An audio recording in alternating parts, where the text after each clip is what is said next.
6:02 p.m. We have members Rich Janelli, Al Almeida, Julie Miliano, and myself, as well as our ex officio member Gladys Cooper. Thanks everybody for getting together relatively quickly. I know that this was not an originally scheduled meeting, but we wanted to build on the momentum from our Meet the Superintendent event at Broadview Middle School. So I appreciate you all being here. Is there somebody who could take minutes for this meeting, please? I'll try to take the notes. Okay, thank you, Rich. I appreciate it. Just give him a minute here.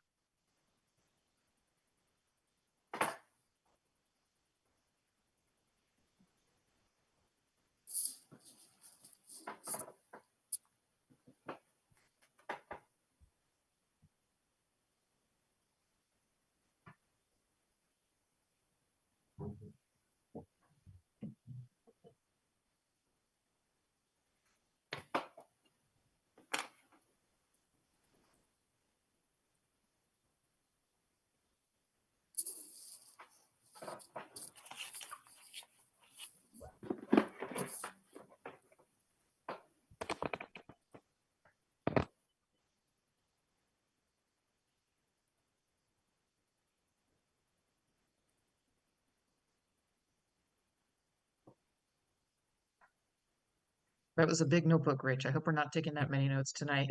No, no. Thank you. Thank you so much. I appreciate it. So I want to just, and I'm not sure Dr. Seelig or Dr. Casimiro, who would like to sort of kick off the conversation about the event on the 21st. Yeah, I can kind of get it going. And I think most of the folks on this call were there, so we could probably just kind of have a bit of an open conversation about general impressions and whatnot. So September 21st, we all got going at about 9 a.m. I was, as you all know, as folks trickled in, the kids were routed into the cafeteria where there was a variety of STEM activities there. Parents went into the auditorium where they saw a presentation from Kara. I stood at the back of the auditorium at best count. There was some flow coming in and out and people going, but at count, I saw about 60 parents probably at peak. And then I think we had at peak about 100 kids in the cafeteria. So, and I know you guys had some sign-in sheets and whatnot, but I think that was pretty close to your count as well.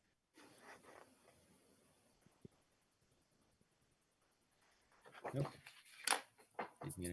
And we've had some great feedback about the session. We know the kids just had a lot of fun doing the different STEM activities, and I even know that the teachers were jazzed to be able to sort of show off some of the fun activities and curriculum to students that weren't the conventional high school or middle school students. So there was just a real positive reception. I know we had a real positive reception in the auditorium.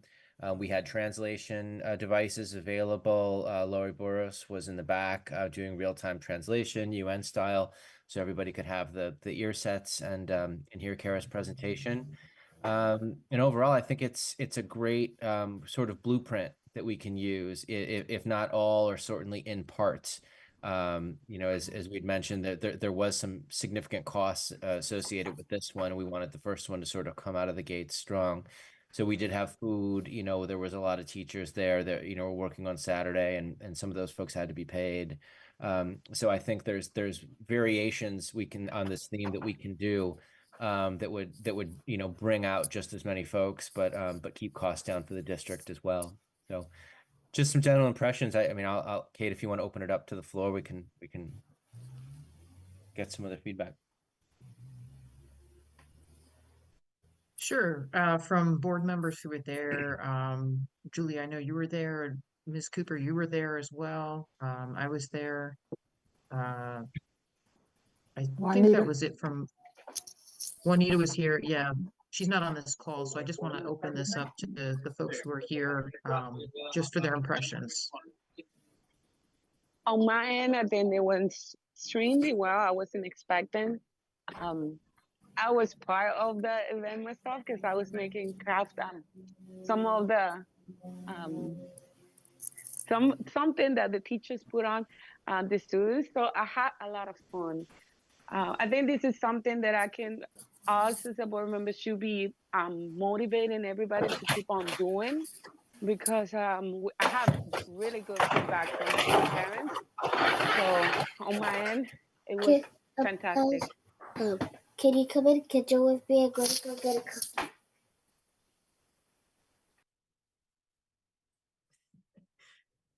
Thanks for the feedback, Julie.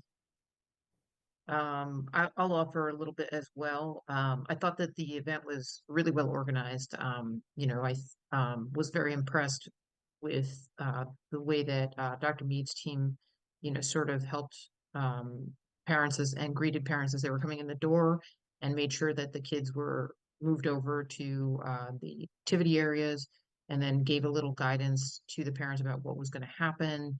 The teachers that were there doing curriculum activities were really engaging the kids. The kids had to be talked out of leaving at the end of it, which is always, something nice to see. The kids enjoying being in school and enjoy learning even on a Saturday. So I thought that was really great. Dr. Casimiro did a great job bringing forward some really vital information for parents. And I think that that's at the root of this conversation. That's really what our focus has to be. Not that I'm very grateful for all of the structure that allowed that conversation to happen, but I think really what our focus is how do we get out messaging about the district, what we're doing differently, what our vision is for moving the district forward, and how parents and families can participate in that work to not only benefit the district, but specifically to benefit their students and the learning process that they are going through. So, my hat is off to the entire team. I really thought it was a very well-structured event, and a lot to bring parents in and families in to learn some more about the ways in which we have to partner. If I could just add a little bit to the day, I definitely want to thank, once we sent out, and this is just more feedback on that made me think about how we communicate with our parents. We originally, we were like, okay, we'll plan some activities, and we went ahead and purchased some typical supplies that we would get for the typical number of students and responses for these types of events. And when we decided to take the invitation to send out to parents, we decided to make a video invitation instead to accompany that digital invitation, and that the personalization, we got more views on that video than we've gotten on almost any other video that we've sent out to parents or any kind of media. So, and it was forwarded like a gazillion times. So I think that speaks volumes to a couple of things, the way that people like to be communicated, but also, how our parents are able to understand what's happening, particularly our families of, second language learner families that are may struggle to connect with the school system and learn. So it was wonderful that the Family Learning Center staff helped with those translations. And I did want to get some additional feedback from Laudy and the team to see how those families experience the event. Did they experience it differently than how we're describing the event, right? From the minute that they were welcomed to come in the door, to how they were engaged, how the children were engaged, and then their understanding of, of the day. I'm sure once they got onto the with the headphones with Laudy, things went well, but I'm just curious to see if she got any additional feedback. So we're going to have a debrief. We meet on a semi-regular basis with the whole team to understand what's happening with families. So that's going to be an agenda item. So feedback will inform the next event. Make sure that the minute folks hit the door that they feel engaged and welcomed and that they're in the right place. That's great. Mrs. Cooper, did you want to add anything? No, I just thought it was a beautiful event, and I thought the parents that I had sort of spoken to in going in the auditorium, they felt welcome. I know the children enjoyed the activity because my grandson couldn't stop talking about it Saturday and Sunday. So, and my granddaughter, they enjoyed it. And I just want to thank the superintendent for the beautiful shirts, because wearing those, it really did make a difference. And Mhm. so people could look at you and see that you're a part of the Danbury school system. And I thank her for doing that. So, it was just a beautiful uh, um, affair. I just, it's hard to get parents out. Mhm. It really is, and especially when they work all week and some work too, and then they have small children.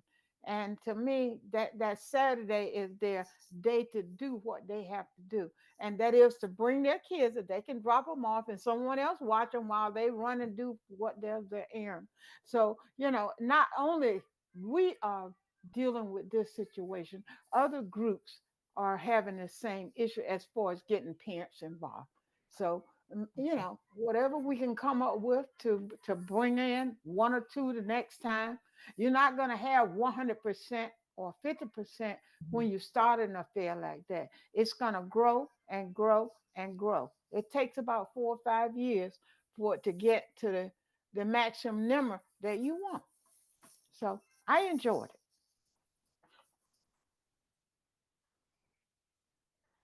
I think if you tie it to something that the parents need, want, or enjoy, right, then I think we get more engagement. And that's why we did the STEM component to it. Because, why, if you're going to come out on a Saturday, there has to be something, and you're going to have your kids with you, there has to be something in it for the kids. The other ways that we talked a little bit about maybe doing something else was, from a timeline perspective, that could be also beneficial. So for example, around the mid-year, if we're thinking of doing something at the winter time, and it doesn't always have to be on a Saturday, right?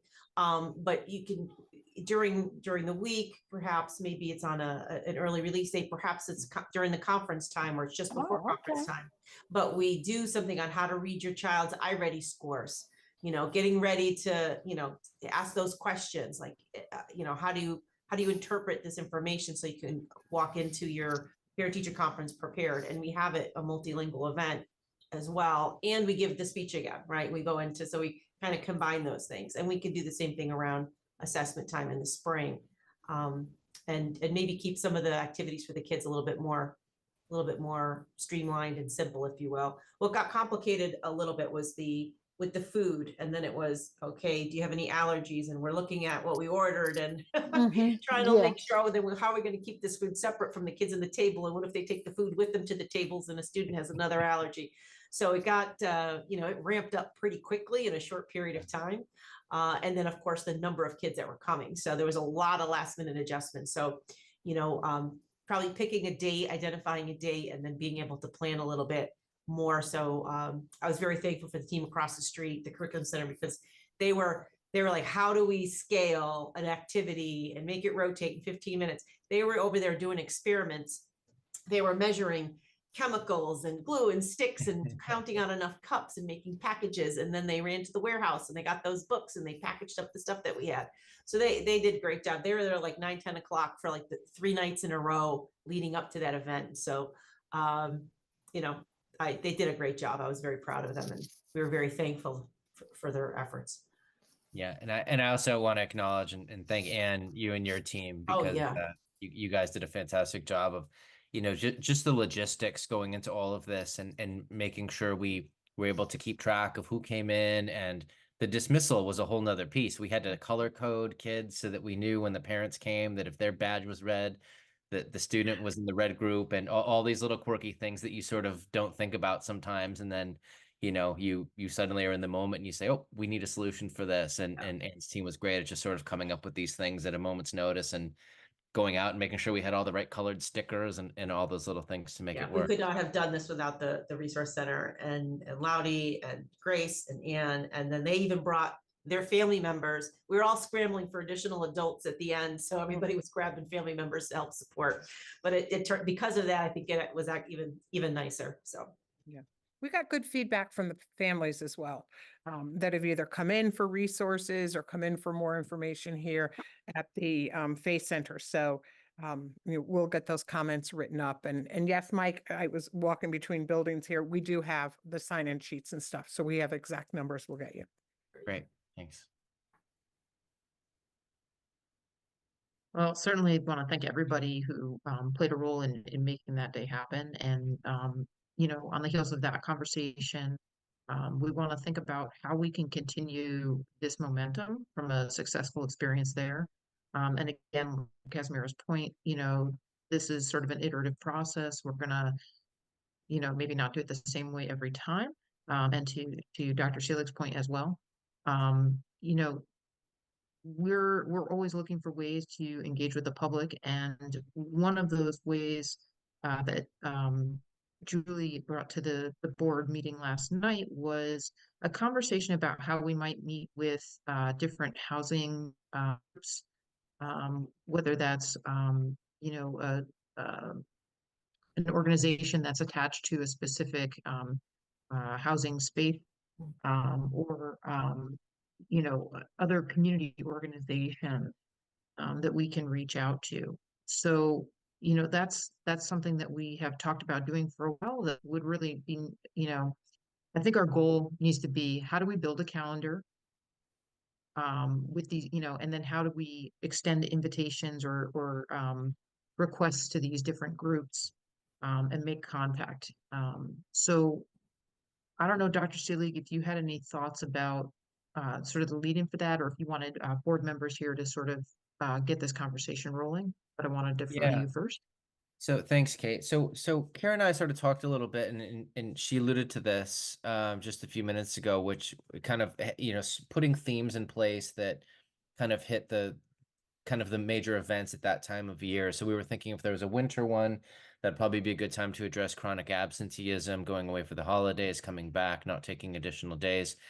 And then, of course, I think underscoring all these things is continually talking about the academy model and making sure parents understand what that is, even if it's something we've heard before, even if it's, a reiteration, just making sure people understand it, because there's all those different academies. We've been staring at these things, for months, and I still couldn't name them all. So, I think just making sure that academy is sort of the foundation of it. And then in the winter, we do something around chronic absenteeism. And then if we were to do a spring one, again, the academy is coming, and then maybe that one is the right opportunity to start talking about assessment. We have SBAC assessment, how to prepare for that, what's the significance of it, how do these scores roll up, and what do they mean for us and potential funding, just all these sort of different facets of the assessment world that, so parents just don't see a score and, don't have a lot of context for it. So I think those are sort of two good anchor points for a winter and spring. And then I've been listening to the board conversation about, going out to different communities. I know there was some talk about that. So I think I would look more to the board for, thinking about where we might do it, if not in a school, or, in a school in a specific community. Is it a community center? Is it a Rotary Club or a meeting or something, so I would look to all of you for some guidance on that. I have an idea. We've never attached this to CODA, but that's an event that gets a ton of participation. Everybody comes out to see their kids' artwork, right? Their students' artwork. So I'm just wondering if we build that into the programming, just an idea for the spring, just to think, we just did a STEM event. This would be more of an arts thing, connection, and then you could come up with something else. So just an idea. We don't have to decide anything now, but That's a great idea. we've never incorporated that component, and that's a huge captive audience that we could tap into. I'm also thinking about the project-based learning that goes on at the middle school level with each of those three different schools. We do the history events, and then the science fairs.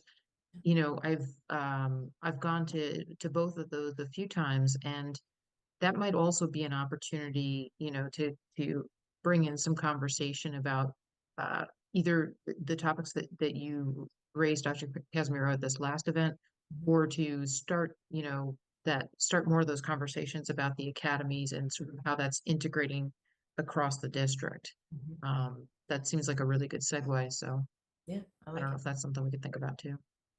And there's your sort of academic activity sort of Yeah. all bundled up into one, right? So, Yeah. That's good synergy. So one of the other things that I've talked about with a few board members is this idea that we've really seen sort of a transition happen at Rogers Park in particular under Dr. Zelita's guidance. The culture and the climate in that school is very welcoming, and she's really brought forward, I think, some of the better uh, ways of operating in conjunction with families and change sort of like the overall perception about Rogers Park. And that's the kind of leadership and enthusiasm we want to sort of share with the public and spread around our own district in whatever ways we can. So that was just another thing that as we talk about these conversations and we talk about as board members going into different spaces, um, coming up with some sort of concrete examples of the things that are happening in the district, and what we can, what we look to bring from our students, what we look to do in our schools to better not only their experience, but improve sort of like the overall um,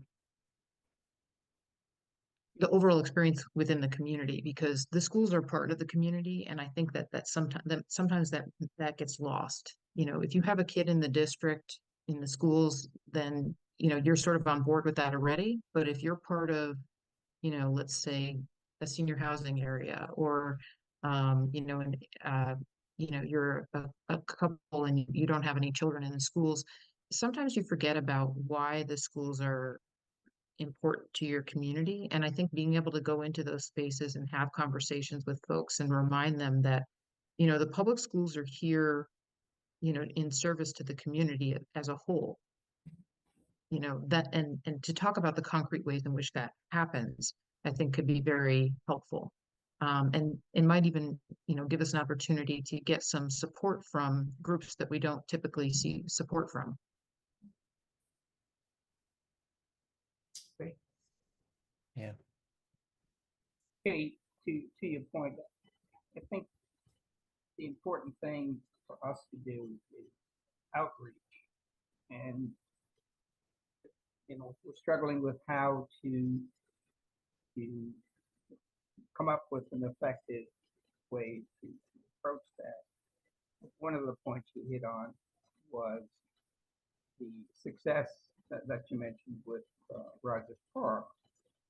And I agree, with that. I had conversations recently with both Dr. Rosetta and Dr. Casimira on that. It might be something to think about as we use the terminology, the board meeting, to spotlight our schools, is to have specific schools who would use the word spotlighted at some events in their school in terms of what the change has been, whatever we want to promote that's something good. Something at Rogers Park may be different than what's at the Broadview School. Every school is different because it's a different makeup of human beings. So that's something we could look at. We don't do enough bragging to the public as to how good we are. We have our presentations at the board meetings. I'm not sure how much of that gets promoted or viewed, etc. But if there's a way that we could engage at least that community relative to that school and enlighten them and educate them to the success and broaden the strength of the parent relationship to the school is my philosophy is these schools belong to you. The more you're engaged in them, the better the school is, the better your parent is.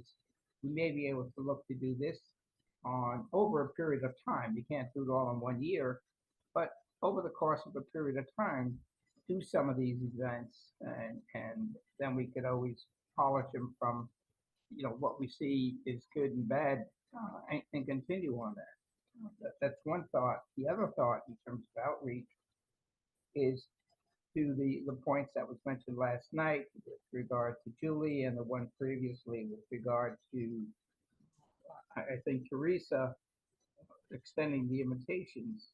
I had reservations on that, but I tend to think going there, we need a specific script so that when we go to these meetings, everybody, regardless of who goes, okay, and it has to be a team effort where we can't have the same 2 people or 3 people or 1 person attending. It's got to be an organized type of situation. But saying the same thing, it's important that whatever they hear from me, whatever they hear from another board member or administrative, we're talking about the same issues that the superintendent feels she wants to emanate and make public.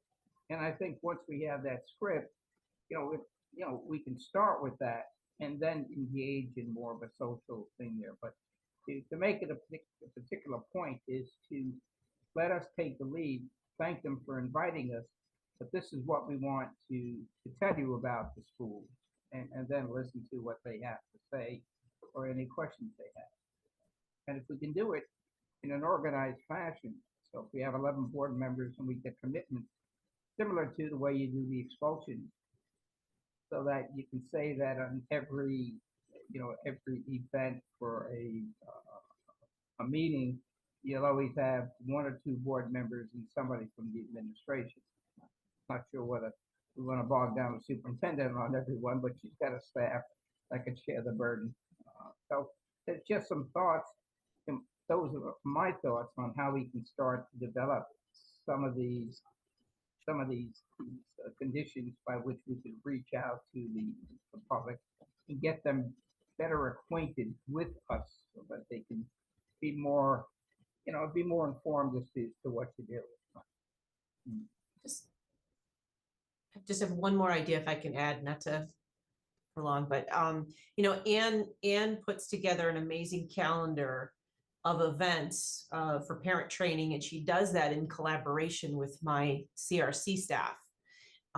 So she does do, how to read your child score. She does do those things in pockets across the year, all very relevant topics that are very meaningful.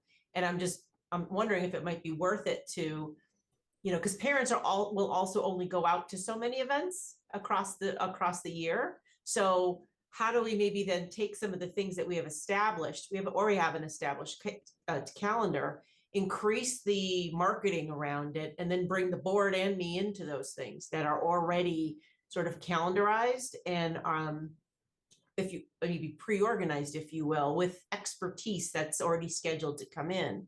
And so how do we maximize some of the things that are already in progress and then have the board come as a show of support to be there with the community to interact with some of those questions, and then to have me go to those as well to interact. So just another idea.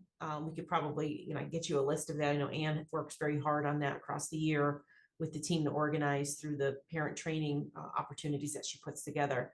So we could, rally around some of those really important events as well.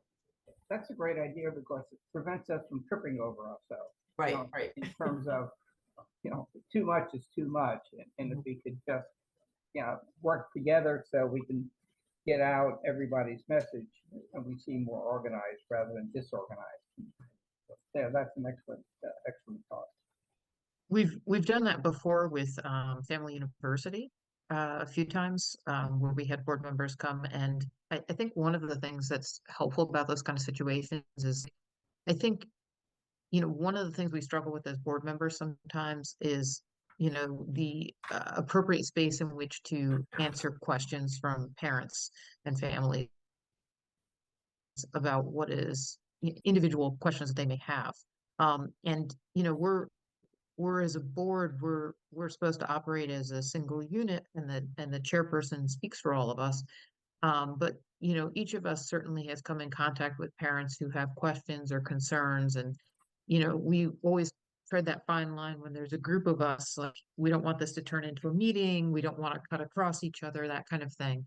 So one of the things that we did at Family University a couple times, and which I would continue doing, is to put out, either a big page or board, and then have a stack of Post-its next to it, and to invite parents and families to either leave a comment or to leave a question for the board about something that they need an answer on. And it serves two purposes. Not only do we get feedback, but it gives parents the space to do that without maybe a direct conversation with us that they might find intimidating. Because at the end of the day, we still want to try to bridge that gap, and it's ideal to have conversations with families, but sometimes they're just not ready for that, and they still want to, they still need an answer, or they still want to convey information to us. And it also gets around the language barrier a little bit, for those of us that are not do not speak more than English. It's an opportunity for us back and translate that information and come up with some information for the parent or for the family member.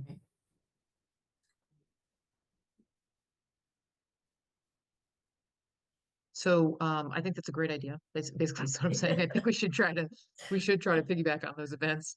I think, with regard to going to see, some of the community groups, my thought process was more along the lines of doing that as board members, and not necessarily bringing Dr. Casimiro into that conversation. But I think that that's something that we can continue to talk about as a group, and sort of see where everybody lands on it. But to your point, Rich, I think it's a really good idea to go in there with some prepared information that we're presenting, and not have it just turn into kind of, a free for all, and you know, uh, be unproductive for what our goal is. And if you had a multitude of people or a number of people, everybody's going to express a different opinion. And so I think in a forum like this, you're there representing the public schools and as a board member of it. And my feeling is then look to the superintendent for advice to say, okay, what are your selling points? Give us your sort of elevator speech, and we'll carry that out. And then see where it goes from there, but that'll always engage further conversation. Sure. But leave it just open as a general conversation. You're all over the place, and you never know what you're going to put your head into. Yeah, that's a really good point. So, in terms of figuring out how we brainstorm around this, I think the three big things are, creating a calendar of opportunities, and also availability of board members to participate in different things, building a list of community organizations that we would like to reach out to or try to, participate with, and then three, coming up with sort of like a set pattern of information and topics that we're going to share when we're at these different events. So I think the challenge here for our community relations meetings has always been like, we get to the meeting and then it's like, okay, well, I might have some information or a lead here, but I need to track it down, or we have these different events, but we don't have it right in front of us. So can we think about setting up some Google documents that could be shared amongst committee members or even the full board, that would allow people to share information about, I have contact with this group, and can reach out to somebody, or here's the name of the person that we could reach out to. And then one for, sort of like a list of existing events that we could potentially piggyback on. And then a third Google document for sort of narrowing down what ideas we want to bring when we're at different events. Does that sound okay to folks?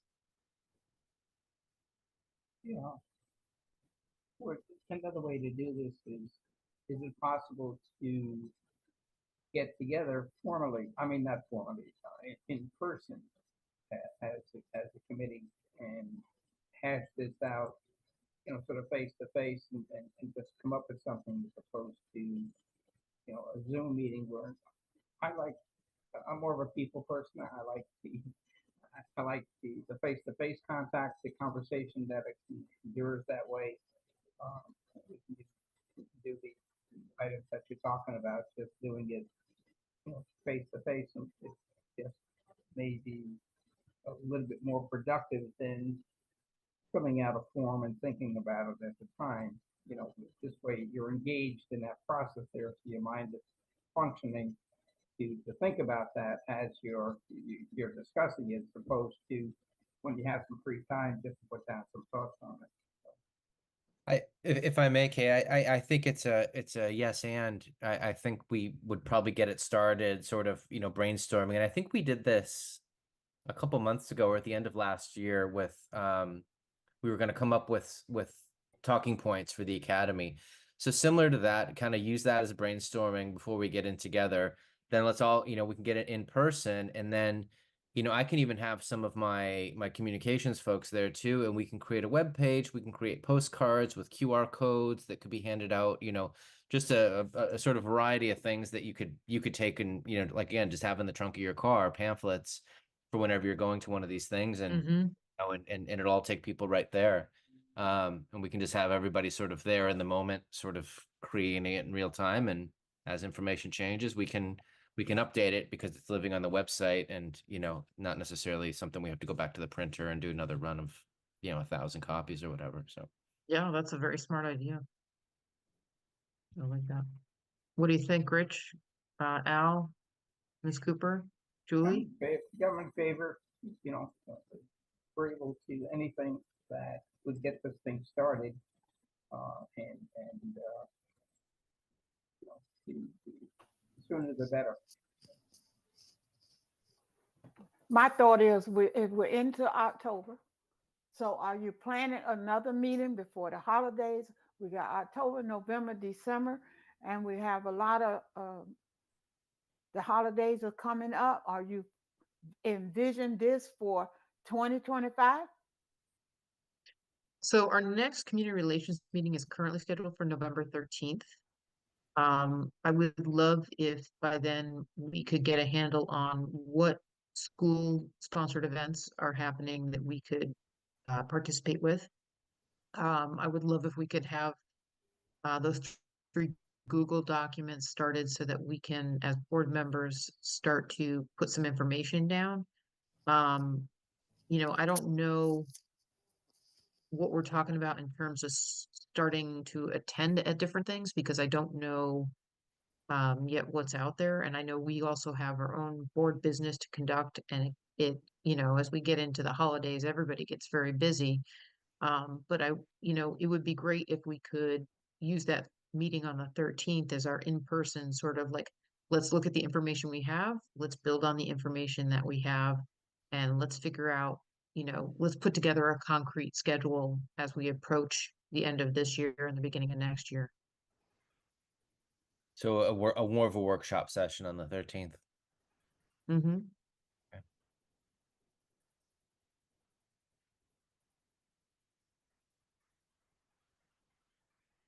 So we'll have our work cut out to us to have ready by the 13th.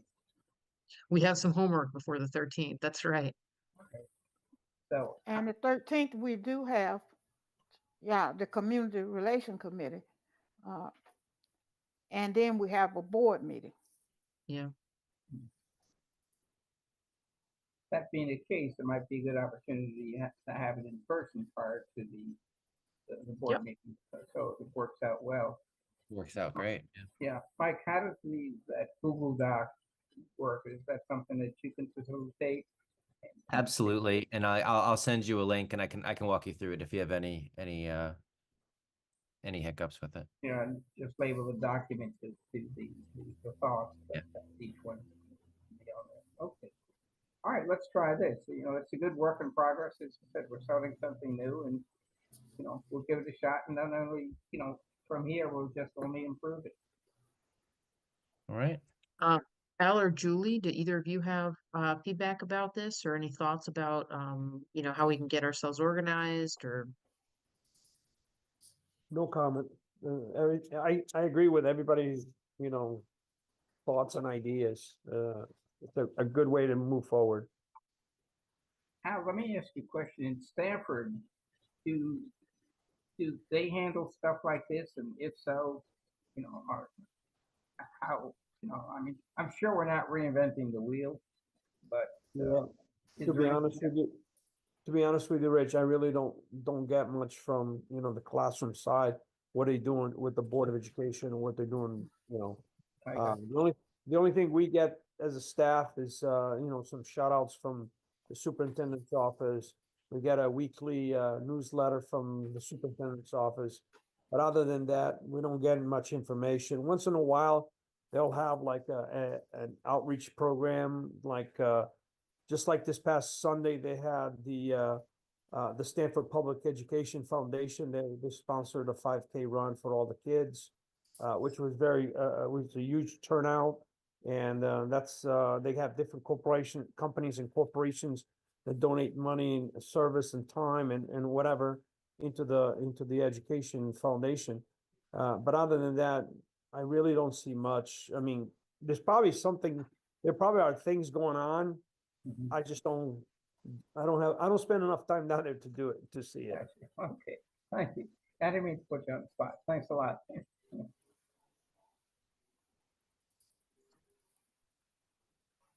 On my end, Kay, once I get more information, like I said, from the housing, and if I get any other community centers or activities that we can help in, I will let you know ahead prior to the meeting.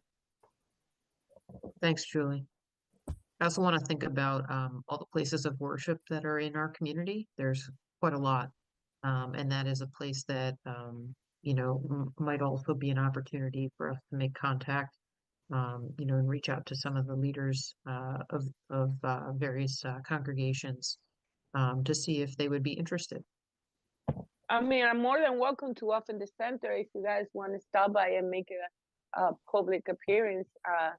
Lead if it's in your interest. So. Okay, thank you. Thank Well, you. As the Google documents circulate, let's make sure that we add all of our different organizations that we're affiliated with to that list. And we'll have a discussion about it. All right, before we conclude, I just want to make sure there's no other feedback from any committee members or any non-committee members. No. I just want to add, Kate, based on Hispanic Heritage Month, there's quite a lot of activities that, based on the month, we should be around participating. I know it's kind of quiet this year, but maybe for next year, Hispanic Heritage Month is a huge thing in the community. So maybe we can find a few activities that we might be able to participate as a board. I'm sorry, Julie, I didn't hear everything. What I'm breaking up. means? I just don't think I heard clearly. Are you talking about school activities or are you talking about something else? No, there's quite a few activities within the library. With the library. Okay. Yeah, library, and everywhere they celebrating, same as Black History Month. This month is Hispanic History Month, right? So there's quite Hispanic a few Heritage Month. yes, Hispanic Heritage Month. So there's quite a few organizations around. I know the Community Action, the library, us, ourselves, probably the Dominican Community Center as well. They do activities related to the activity, the month itself. So that's a way that maybe we can, for next year, try to partner with some of them overall to see like the library might be a good place to meet with the community and celebrate together. Those are places it should be, everybody should be able to attend because it's like, accessible. Yep. So, but that will be something to think ahead for the next year. Yeah, and I also just want to be aware, undertake this, that our goal, part of our goal is being able to talk about school-related things and board-related things. And I don't want to step on anybody's toes who might be hosting an event where that, isn't directly related. So as long as, like you said, we make contact with these organizations and sort of ask about if we could partner with them, I think that's fine. I just want to be conscious that we don't want to intrude on somebody else's party. All right. I think that concludes this meeting, and I'm looking for a motion to adjourn, please. Can I share a bit of good news first? Oh, yes, absolutely. So this just literally happened in the last day, but we will be Barnes and Noble's recipient for the holiday book drive. So we'll be putting out more information about this, but starting November 1st, when anyone goes into Barnes and Noble, if you tell them you are with the Danbury Public Schools book drive, a portion of those proceeds will go to a fund for us to buy books, and you'll also be able to select a book from a list and buy it, and it'll go into a box that will then get diverted directly to the schools. That's wonderful. What period of time, Mike? November 1st to I think it's December 19th. I'm pushing for the 24th so we can catch all the last minute shoppers. Wow. Yeah. Great holiday. Yep, Yep. that's a good holiday season. Yeah, good, So more on that as it all comes together. So great. Excellent. Thank you for the news. All right, so we have a motion to adjourn from Rich. May I have a second, please? Second. Thank you, Al. All those in favor, please signify by saying aye. Aye. Aye. Uh,